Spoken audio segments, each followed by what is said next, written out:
Apparently, it's not kosher to criticize Wizards of the Coast if you're a smaller TTRPG company, at least according to some people on the internet, unfortunately, including the company that did the criticizing. Before we get into the article today, though, if you would please, if you haven't, click the subscribe button and click the bell icon for notification about this and other upcoming short interstitial newsy type videos, our live streams. It really helps the channel, folks. And if you like the video, give it a thumbs up and leave a comment down below and tell us what you liked about it. So let's go ahead and get into this. This is actually coming to us from wargamer.com, and we're going to take a look at this article here. This is Kobold Press says, sorry for dunking on D&D DM's guide. And this article comes from Timothy Linward over there at Wargamer. The about face was prompted by fan backlash after the firm used its official blog to talk down recent Dungeons & Dragons rulebooks. RPG publisher Kobold Press has issued an apology to its fans for two articles on its website that unfavorably compare the D&D Player's Handbook and Dungeon Master's Guide to its own equivalent products. The firm states that it's, quote, going to leave opinionated reviews to the community and press, end quote, from now on. Kobold Press publishes adventures and rules supplements for Dungeons & Dragons, as well as its own D&D variant, Tales of the Valiant. When the new Player's Handbook hit the D&D release schedule in September, Kobold Press published a comparison article called Tales of the Valiant versus D&D New Game Plus, which unsurprisingly concluded that Tales of the Valiant was the superior product. On November 12th, it published another article, this time comparing its D&D 2024 DM's Guide with the Tales of the Valiant Game Master's Guide. This proved sufficiently controversial in the community that a discussion in the EN World forums ran to 52 pages of comments. And we've got a screen grab here. They may be right in the comparison, says one poster, and imparts about 5.5 or 6th edition, whatever, being aimed at new D&Ds and having little for people who played for several years.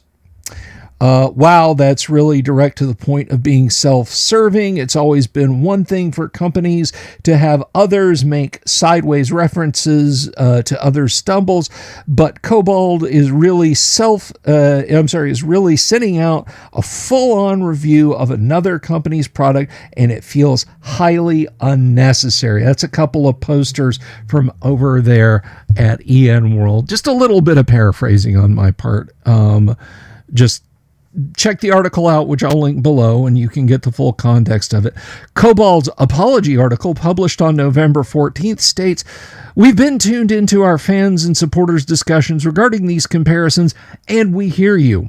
The firm pledges to, quote, lift up companies and creators in the industry instead of tearing them down, and that it will, quote, continue to listen to and respond to the community's feedback.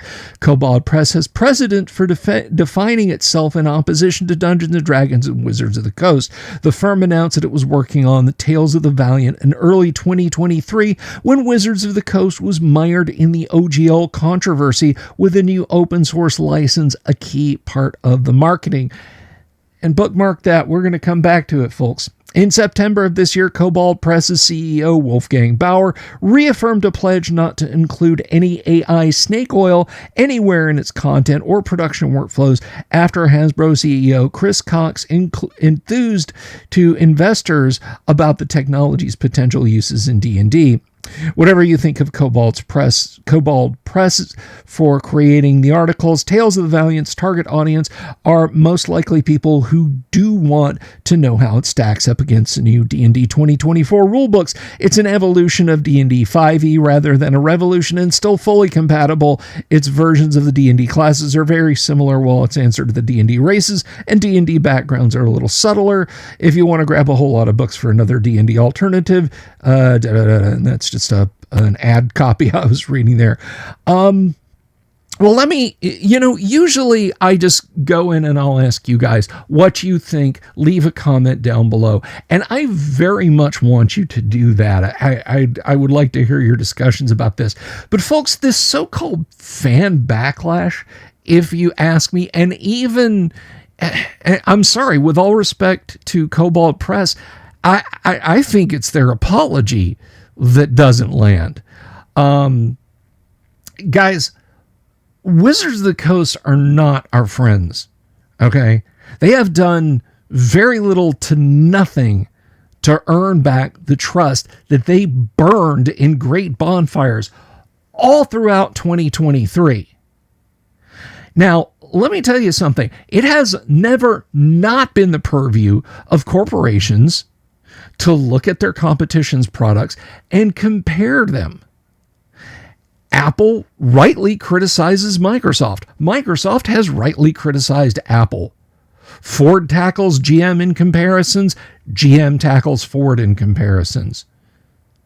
I mean, some of you may not be old enough to remember, but the quote unquote cola wars. You had Pepsi saying that Coca-Cola was for old fogies, and Coke's reaction was to try and completely reinvent their brand. It's just part and parcel. And as far as spreading positivity, I completely understand that. I want this channel to be a font of positivity. But Wizards of the Coast are the ones who created so much angst in this community in 2023. We can't forget that. And the fact of the matter is that Tales of the Valiant might well be better than 6th edition. And if I'm being completely honest with you, I would like to hear from the people who developed it and why they think it is. I mean, and nowadays with the speed of the internet, anyone can go up and post a review. I mean, Amazon is home to millions of reviews that are more than a little bit questionable. So when the people who've actually sat down and done the nuts and bolts work, not only on their own TTRPG, but you have to remember, Kobold Press is a third-party publisher, and guess what? Kobold, along with Paizo, was one of the first companies up on the chopping block when Wizards of the Coast said, hey, if you make more than a certain amount of money, we're going to want some of that. They absolutely have skin in the game for saying, our stuff is better. So I don't fault them at all for doing that. And honestly, I wish they'd stuck to their guns. I wish they hadn't issued an apology. That leaves a worse taste in my mouth. And as far as so-called fans of them saying, this doesn't seem right. You shouldn't criticize Wizards of the Coast. I'm sorry, that is this meme manifest. Leave the multi-billion-dollar company alone. Well, no, nobody should. Nobody should leave the multi-billion-dollar company alone. And I'm gonna say this right now. Look, whether you're doing something old school, you're doing something with Osric, OSE, Morkborg, whatever you're doing, maybe you're just doing your own kitchen sink press stuff that you give away for free, like I do. If you go in and you think what you're doing is better than Wizards of the Coast, and you want to say why, absolutely go do it. I mean, it's not like too many people are going to stand up for smaller creators, and the smaller you are, the quieter your voice is. And if this kind of hits people in the knees, makes them stumble and look at what you're doing, then good. I think it is absolutely, positively essential that people are out there touting their own stuff. And if you don't like the smell of what's coming from Wizards of the Coast, whether you're a critic or a creator, then you should absolutely feel free to voice those opinions and not back down from it and not apologize for it. Because honestly, when you talk about critics and reviewers these days, I don't know if you folks have noticed, but you've got Kotaku and PC Gamer and even like the Hollywood Reporter, older web media whose focus was on things that were not even in our wheelhouse, have now decided that they want to talk about tabletop role-playing games.